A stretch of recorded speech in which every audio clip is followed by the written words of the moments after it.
자, 이어서 동양 건축, 서양 건축의 이제 차이점을 개략적으로 말씀을 한번 드렸다 그죠. 그래서 동양은 건물 안에서 밖을 보이는 모습이 중요했고, 서양은 벽 자체가 기둥 역할을 하기 때문에 창문을 크게 못 뚫었기 때문에 안에서 밖은 거의 못 본다. 그래서 내가 밖에서 길거리 걸어 다니는 사람들이 내 건물을 바라봤을 때 얼마나 웅장하고 아름답고 비례가 이쁜가, 창문이 얼마나 예쁘게 달려 있는가, 이런 비례가 발달돼서 기하학 수학이 발달될 수밖에 없었다. 요 정도 차이는 이제 이해하시면 됩니다. 그래서 왜 르꼬르비제가 칭송받고 위대하다고 칭송을 받느냐? 제가 아까 말씀드렸죠.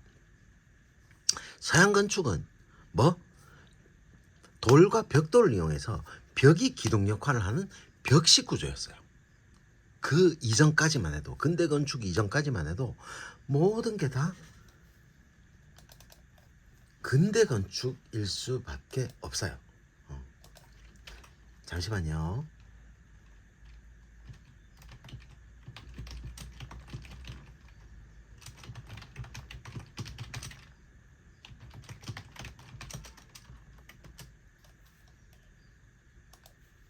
자, 그런데 르꼬르비제 이전까지만 해도 다 벽식 구조에서 창문도 작았고, 근데 자, 서양에 되게 중요한 일이 발생합니다. 뭐? 근대 건축의 역사를 바꾸는 일이 발생합니다. 바로 1차 세계대전과 2차 세계대전이 발생하게 되죠. 자, 여러분들, 그 이전까지만 해도 1차 세계대전, 2차 세계대전, 이렇게 세계대전이라고 붙일 만한 전쟁은 없었어요. 그죠? 뭐 로마 전쟁, 그죠? 뭐 십자군 전쟁, 뭐 이런 거는 있었지만, 전 세계가 이렇게 편을 나누어서 이렇게 무자비하게 정말 전이 몇백만 명이 죽고 도시 자체가 파괴될 정도의 큰 전쟁은 사실은 그 이전에는 없었지만, 이게 근데 1900년대 들어서 1차 세계대전과 2차 세계대전을 겪으면서 말 그대로 도시 자체가 완전히, 왜? 그 이전만 해도 여러분들 생각해보세요. 그냥 말 타고 총 쏘고, 그죠? 그냥 활 쏘고, 이게 다였는 거라. 근데 1차 세계대전과 2차 세계대전의 과학기술이 발달하면서 뭐가 나와요? 탱크, 폭격기, 미사일, 이런 것들이 나오기 시작해요. 그죠? 총도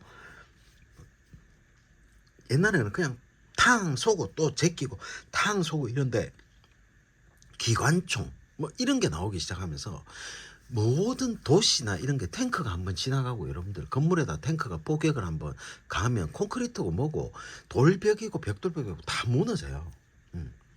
다 무너질 수밖에 없어요. 그죠? 다 무너질 수밖에 없어서, 그리고 저 2차 세계대전에 막 그 뭐죠, 여러분들 폭격기가 한번 쫙 지나가고 나보세요. 거의 뭐 도시 자체 영국, 프랑스, 파리고 뭐고 나만 하지를 않는 거예요. 도시가 완전 초토화돼 버린 거예요. 근데 여러분들, 그러면 초토화되면 그 도시에 살던 사람도 물론 많이 죽었겠지만, 살아남은 사람들이 전쟁이 끝나고 그 도시로 다시 돌아왔을 때, 여러분들 대구가 세계 전쟁에 휩쓸려서 주변에 아파트하고 이런 게 다 완전 박살이 났어. 다 무너진 돌더미야. 자, 그러면 도시를 재건해야 될 거 아닙니까? 그죠? 도시계획에 의해서 도시를 재건하는데, 옛날처럼 여러분들 돌이나 벽돌로 하나하나 깎아서 벽을 세우고 바닥도 돌 깔고 벽돌 세우고 이러려 그러면, 예전에 여러분들 건물 하나 짓는데, 지금 여러분들 건물 하나 짓는데 뭐 한 4, 5층짜리, 3, 4층짜리 이런 거 1년 안 걸려요. 6개월 이래지면 다 지어요. 그죠? 콘크리트로 지으면. 근데 옛날처럼 여러분들 서양은 나무가 없었으니까 벽하고 돌을 이용해서 벽식 구조로 지었는데, 그렇게 지어가지고는 이 도시 하나 재건하는데 뭐 20년, 30년, 50년, 100년이 걸리니까 이거 살아갈 수가 있겠어요? 그래서 없죠, 당연히. 그래서 르꼬르비제가 생각을 합니다. 아, 이거 안 되겠다. 이게 그러면 이게 좀 빨리 획기적으로 건물을 지을 수 있게 시스템, 구조적인 어떤 혁신을 이루어야 되겠다. 그래서 바로 르꼬르비제가 도미노 이론이라고, 바로 여러분들 보세요. 기둥과, 그죠? 슬라브와 보, 그 다음에 코어라 그래서 지금 뭐예요? 엘리베이터 계단을 한 곳으로 모아서 수직 이동을 한 곳으로, 옛날처럼 1층 2층은 여기서 가고 2층 3층은 또 여기서 가고 그 다음에 중간으로 가고 이런 게 아니고 모든 걸 시스템화해서 요렇게 건물을 하나의 체계로 묶습니다. 옛날에 그 서양 건축은 기둥하고 이런 걸 거의 안 썼어요. 근데 기둥과 볼을 이용해서 슬라브를 치고 콘크리트를 이용해서 코어를 두고 계단을 두고 한쪽으로 쫙 올라갔다 내려가게, 한마디로 구조의 어떤 혁신을 이루게 된다. 이게 바로 르꼬르비제가 주장한 도미노 이론이자 그 다음 페이지에 나올 바로 근대 건축의 5원칙이라는 걸 르꼬르비제가 바로 만들게 됩니다. 첫 번째, 필로티 구조. 자, 1층을 기둥으로 건물을 띄우겠다. 그래서 1층에는 그 당시에 이제 서양이 발달하면서 많이 보급되기 시작했던 자동차 이런 것들을 세울 수 있는 필로티 구조를 만들고, 여러분들 아까 이거 보세요. 기둥이 되니까 이 기둥 사이에는 창을 가로로 넣어도 되고 세로로 넣어도 되고 큰 통창이 들어가도 되고 벽으로 막아도 되고 내 마음대로 기둥만 살아있으면 평면, 그죠? 기둥만 살아있으면 평면도 기둥만 있으면 원이 돼도 되고 삼각형이 돼도 되고 네모가 돼도 되고 타원이 돼도 되고 내 마음대로 지을 수 있던 거예요. 그 전에 돌로 할 때는 평면 자체가 딱딱한 네모 구조를 가질 수밖에 없죠. 근데 이런 도미노 이론으로 기둥이 있으니까 평면도 기둥만 살아 있으면 뭐 타원이고 뭐 아메바 구조든 뭐 내 마음대로 평면을 짤 수 있었던 거예요. 그 다음에 기둥이 되니까 이 사이에는 연속되게 창을 쫙 줄 수가 있었던 거예요. 바로 가로로 연소되는 수평창, 그죠? 그 다음에 인면도 옛날에는 서양은 벽이 기둥 역할을 하니까 창이 작게 들어갈 수밖에 없었어요. 그죠? 근데 뭐 이제 기둥이 있으니까 평면도 자유롭게, 그죠? 그 다음에 이제 건물이 수직으로 올라가니까 뭐 옥상에다가도 자연을 좀 끌어들이자. 사실 그 전에는 서양은, 여러분들 서양에 파리나 이런 데 가시면 뭐 벨사유 궁전 이런 데 말고, 그죠? 독일이나 파리나 오래된 건물이 남아있는 데 가시면 마당 이런 게 없어요. 그냥 건물 자체가 따닥따닥 붙어가지고 돌로 쫙쫙 올라갔어요. 유럽의 거리 한번 풍경 볼까요?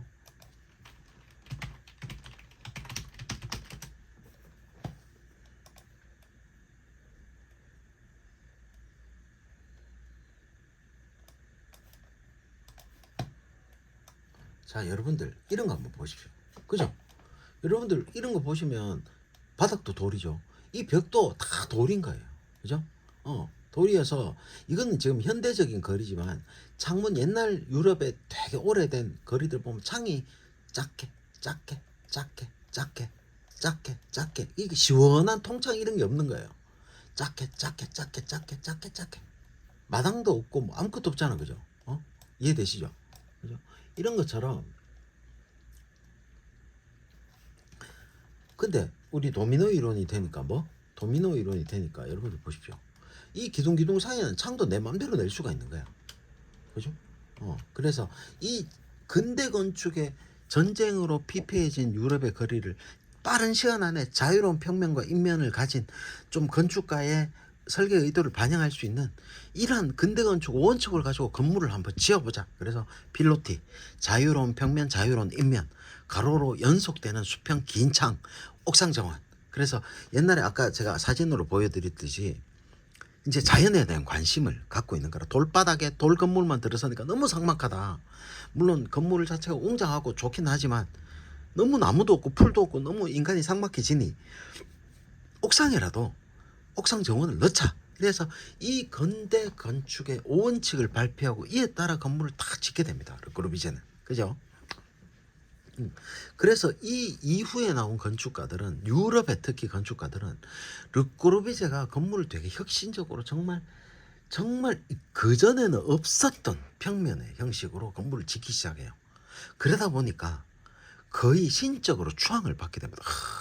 우리 르꼬르비제 선생님, 저분을 따라가야 된다. 지금 후대에도 아마 르꼬르비제는 돌아가시고 아마 100년이 거의 100년 정도, 아직 100년까지는 안 지났겠지만 엄밀히 말하면 한 돌아가시고 나서 한 몇십 년 정도 지나갔지만 지금까지도 후대 안도 다다오라든지, 그죠?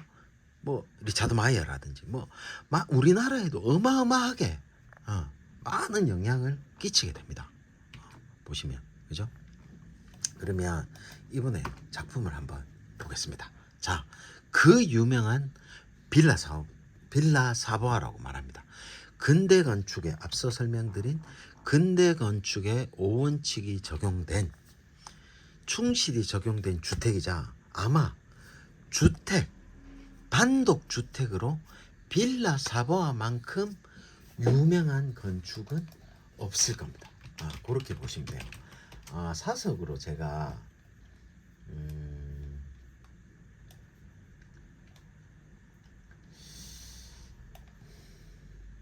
설명을 조금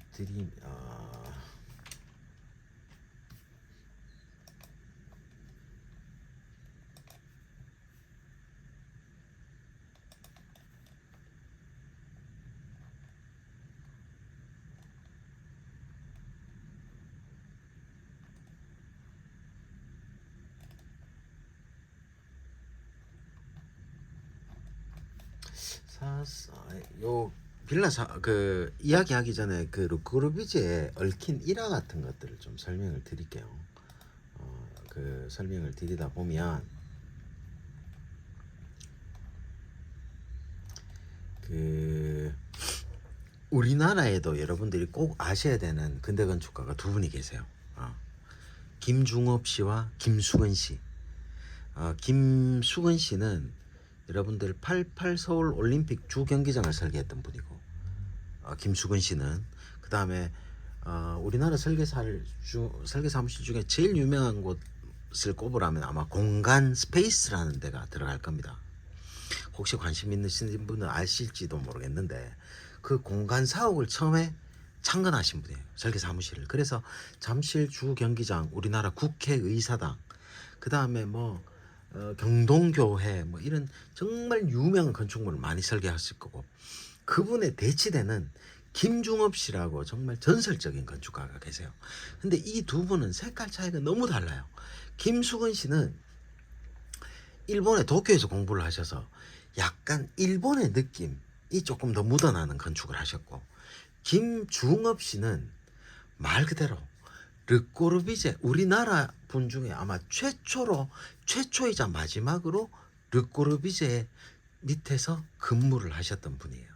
그 두 분의 이야기는 조금 제가 이어서 설명을 조금 쉬었다가 드리도록 하겠습니다.